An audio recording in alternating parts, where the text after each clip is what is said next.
Welcome to Mt Shasta Escape. Today I'm doing a short video on why I'm selling my street bike and my dirt bike.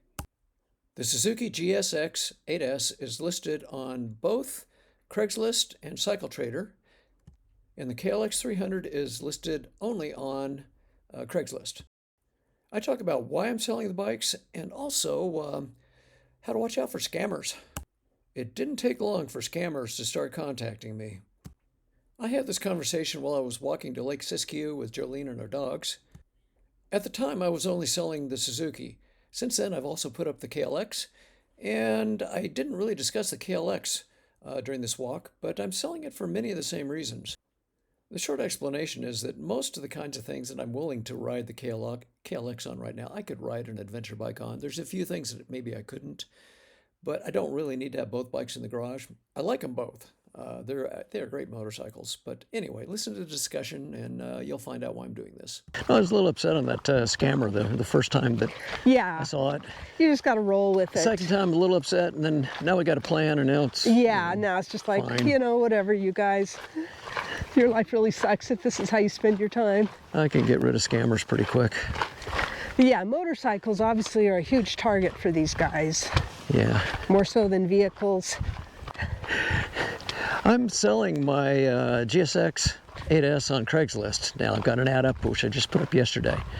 Those that watch my channel, and I've had a number of videos about Take three. Well, I'm describing this scam. This one of these scammers that I just told we're done just came back with trying it again. But the scam is this. So on Craigslist, I've got this motorcycle for sale, and I'll talk about why it's for sale here in a little bit. But what they do is they'll send you a text to say, is it still for sale? You say yes. They come back and say, okay, what's your address? And the first two times I gave my address, and then they come back and said, well, you give me the XYZ or the VAD or the MOA, or they just make up 3 letters, report. And of course you have no idea what that is because it doesn't exist. And so if you come back and you did on the first scammer, because I had not seen this scam yet, so then he comes back and says, all you have to do is go to this link and get a vehicle history report. Well, I don't click links and text messages from troll farms.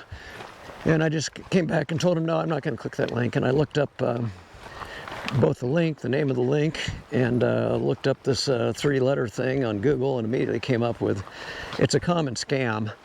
And the deal is, you click the link, you go to this website, and it's a weird website, which I'm not going to go to. But on this website, they try to get your credit card so they can supposedly get this bogus vehicle history. And then they go to town with your credit card, which is not good. But the point being that I put this ad in yesterday, I got 2 people doing this 3-letter vehicle history scam on me. And it's not just an automated thing, because they do respond a little bit to what you're saying to them, but it's obvious that they are kind of clueless about what you're even selling.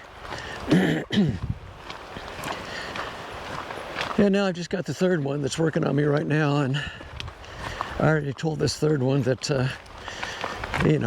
I'm done with you. And he's coming back again, even after saying that, ignoring that with oh, you just need to get the vehicle history, click this link. The exact same thing. Oh, he actually sent you a link? Yeah, I just saw it. Yeah, okay. He just sent me this guy after telling him no, and we're done. And we're done, yeah. Comes back and wants me to click this link. Well, go figure. This is Craigslist. I think there's a troll farm somewhere, probably in Russia or China or some 3rd world country, or maybe it's in the United States. Who knows? But amazing. So I don't know how long I'm going to keep this Craigslist ad up for my Suzuki. I may try CycleTrader or Moto Hunt or something like that and see if that works a little better. But the online scammers are amazing. And this particular scam, it doesn't take long to figure out what it is with a Google search. And it's just unreal. You know what's going on in this country. I've sold lots of things on Craigslist, and I've had scammers before. But this was a new one. I haven't seen this scam before because I haven't sold anything in a while. Motorcycles seem to bring out the scammers. We sold a Jeep 2-door Rubicon, an old one, years ago. We got scammers on that. But different scams, they alternate up what they do. Just a quick comment on the Suzuki, why I'm selling it, is that After my last ride, which I'll get that video posted up before this one, not up there yet, but it will be. I rode to Medicine Lake, and there was a lot of choppy, broken pavement. I mean, it was paved all the way, but I mean, like, just really rough where it kind of bounced you around. And I was just using Garmin. I made a little loop of it, but they don't really tell you what the dirt roads are. And I had a 6-mile section of dirt road I had to do on the Suzuki. And if you followed my channel and seen things on the Suzuki, I've done a number of dirt roads with it. And it's kind of okay, but it's not really. It's a street bike. And I finally decided every ride I take with this, just about, not that 250-mile ride, that was great, but just about every ride I wind up in some bad pavement and or a little bit of dirt.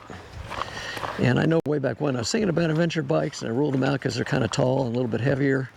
And I like the low seat height on the GSX, and I love that bike. But I decided the way I'm riding, I really shouldn't be riding a street bike. I should be having something a little longer travel suspension, a little more dirt oriented, which is still good on the road. So the Suzuki is looking for a new home now. And I'm not sure where I'm going to put the ads up on it. I've got it on Craigslist at the moment, but if, you know, I've gotten 3 scam attempts so far. Maybe after 3 or 4 more scam attempts on it, I may take down the Craigslist ad and try Cycle Trader or maybe Moto Hunt. See what happens. But if you're watching this and you're interested in a Suzuki GSX-8S, put it down in the comments that you are, and I'll let you know if it's sold or not, and we can go from there. Can't be any worse than trying to sell it on Craigslist. Oh, my price on it is for $8,000. So there you go. You know, the old scam of what was it of, you know, I really want this and I will send a company to come pick it up sight unseen, but Yeah, you've yeah. got to deposit this money. Yeah. But Yeah, we saw that on the old 2-door Jeep Rubicon. Uh-huh. Yeah.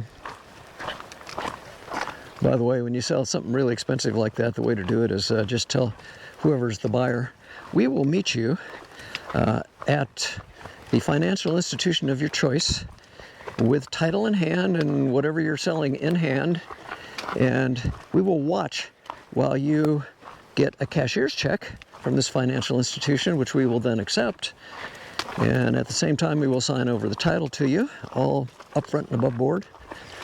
But that's for anything that's over $10,000. Actually, up to $10,000, my general rule, and I'm still okay with that, is just, you know, let them pay me cash.